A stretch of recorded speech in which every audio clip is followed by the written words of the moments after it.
Here's your audio-friendly, cleaned-up version. Smooth flow, reduced repetition, easy to listen to while working. Hello all, my name is Ashwin Baligar, and I am a faculty in marketing and sales at IIT School of Management, Paris, France.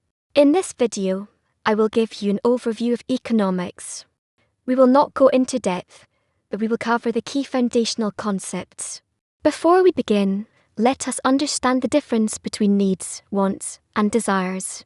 Needs are essential for survival and well-being. These include food, clothing, shelter, and healthcare. A human cannot survive without these basic requirements. Once basic needs are met, we move to wants. Wants improve the quality of life. These include things like entertainment, travel, and comfort-related goods and services. Now, desires are slightly different from wants. The main difference is affordability. A desire is something we wish to have, but may not be able to afford. So, needs are essential, wants improve quality of life, and desires are once limited by affordability. Now let us introduce economics. Human beings have what we call infinite wants, also referred to as insatiable wants. This means we are never fully satisfied, and we always want more. This is a widely accepted idea in economics. It does not necessarily imply that humans are selfish. People also care about others and often want others to do well, so it reflects both self-interest and social concern. Now, what are wants exactly? Wants refer to goods and services that individuals desire. These include basic items like food, clothing, and shelter, as well as anything that improves quality of life. The next question is, how do we produce these goods and services? To produce them, we need resources. These resources are scarce, meaning they are limited in supply. This creates a fundamental idea in economics. Human wants are unlimited, but resources are limited. Because of this scarcity, we face constraints. These constraints limit what can be produced and how much can be produced. This leads to the basic definition of economics. Economics is the science of constrained choice, or the study of how scarce resources are allocated to meet unlimited human wants. Now economists classify goods into two types, economic goods and free goods. Economic goods are scarce and require resources to produce. Free goods are those available in such abundance that they can satisfy all human wants, such as air. However, even if something is free to consume, it is not always a free good in economic terms. For example, government healthcare programs are not free goods because they still use scarce resources. So classification depends on scarcity, not price. Now let us talk about resources. To produce goods and services, we use resources such as land, labor, capital, and enterprise. These are called the factors of production. Land refers to natural resources such as oil, water, and minerals. Labor refers to human effort and skill. Capital refers to man-made tools like machines and buildings used in production. Enterprise refers to entrepreneurs who combine land, labor, and capital to produce goods and services. Production is the process of creating goods and services that satisfy human wants. When these factors are combined, production occurs. Now we come to the economic problem. Because human wants are infinite and resources are scarce, we cannot have everything we want. This forces us to make choices about how to allocate resources efficiently. This challenge is called the economic problem, and economics is the study of how to solve it. Now let us clear some common misconceptions. First, economics is not the same as money. While money is studied in economics, economics is much broader and focuses on resource allocation and decision-making. Second, knowing economics does not guarantee business success. However, it helps improve decision-making and understanding of business situations. Economics is broadly divided into two branches, microeconomics and macroeconomics. Macroeconomics studies individual agents like consumers, firms, and workers. Macroeconomics studies the economy as a whole, including topics like GDP, inflation, and unemployment. For example, tariffs imposed by a country can be studied at the macro level through their effect on GDP and employment, or at the micro level through their effect on individual consumers and firms. Both levels are connected, and both involve making decisions under constraints. That is the basic foundation of economics. In the next lesson, we will explore microeconomics and macroeconomics in more detail. Thank you. Here's a clean, ready-to-use audio script version of your text kept natural, continuous, and readable. In the previous video, we discussed some basic concepts of economics and arrived at the definition of economics as the science of constrained choices. We began by understanding needs, wants, and desires.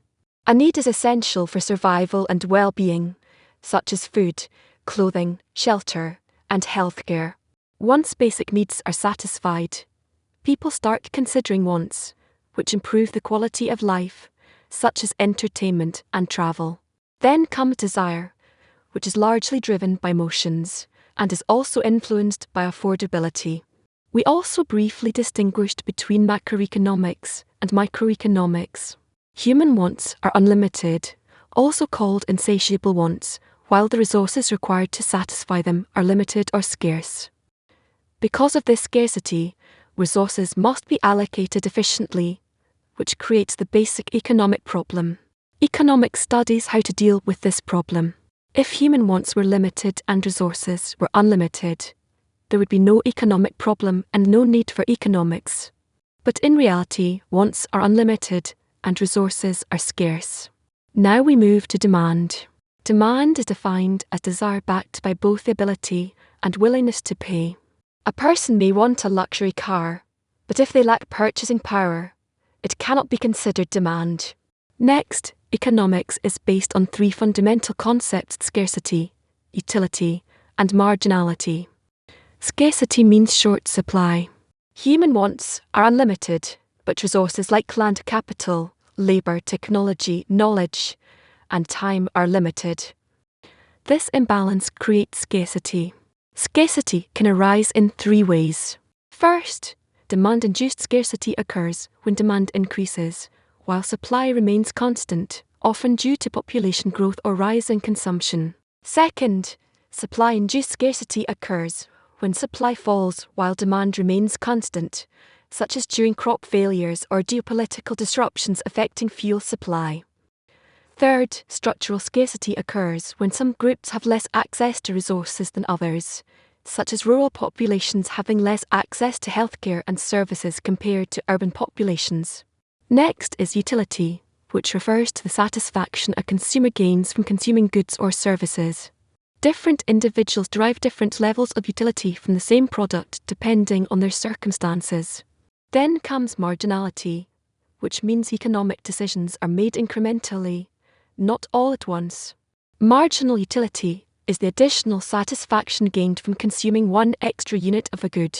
The law of diminishing marginal utility states that as consumption increases, marginal utility decreases. For example, the first ice cream gives maximum satisfaction, but each additional ice cream provides less satisfaction, and excessive consumption may even result in negative utility. This concept assumes that goods are identical, consumption is continuous with few breaks, consumers behave rationally, utility can be measured, tastes remain constant, and units consumed are of reasonable size. This principle also explains pricing strategies, where firms reduce per unit prices to encourage higher consumption. Next is rationality. Humans are considered rational because they make decisions based on thought and cost-benefit analysis. People choose options when benefits outweigh costs and may avoid decisions when costs are higher than benefits. However, this depends on available alternatives and switching costs. In markets with fewer alternatives, such as B2B contexts, switching costs are higher. Opportunity cost refers to the value of the next best alternative that is foregone when making a decision. Every choice involves sacrificing another option. For example, buying groceries at a nearby store may cost more money, while traveling to a distant supermarket may cost time. The opportunity cost is what you give up in each case. Finally, specialization, also known as division of labor, means individuals focus on specific tasks such as farming, nursing, or manufacturing to earn income. Economic activity is divided into 4 sectors: primary, secondary, tertiary, and quaternary. The primary sector extracts raw materials from nature, such as farming and mining. The secondary sector converts raw materials into finished goods. The tertiary sector is the service industry, including finance, IT, and hospitality. The quaternary sector involves research, education, and public services.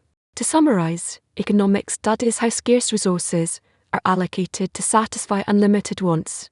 It is divided into microeconomics, which focuses on individuals and firms, and macroeconomics, which looks at the economy as a whole. Microeconomics examines decision-making at the individual level, while macroeconomics studies national-level outcomes such as inflation, GDP, and employment. Individuals and households supply labor to firms in exchange for income, while firms depend on individuals to produce goods and services. We also examine scarcity in detail, including demand-induced, supply-induced, and structural forms. We discussed utility and diminishing marginal utility, rational decision-making, opportunity cost, and finally division of labor and economic sectors. In the next section, we will move on to demand and supply and explore these concepts in greater depth.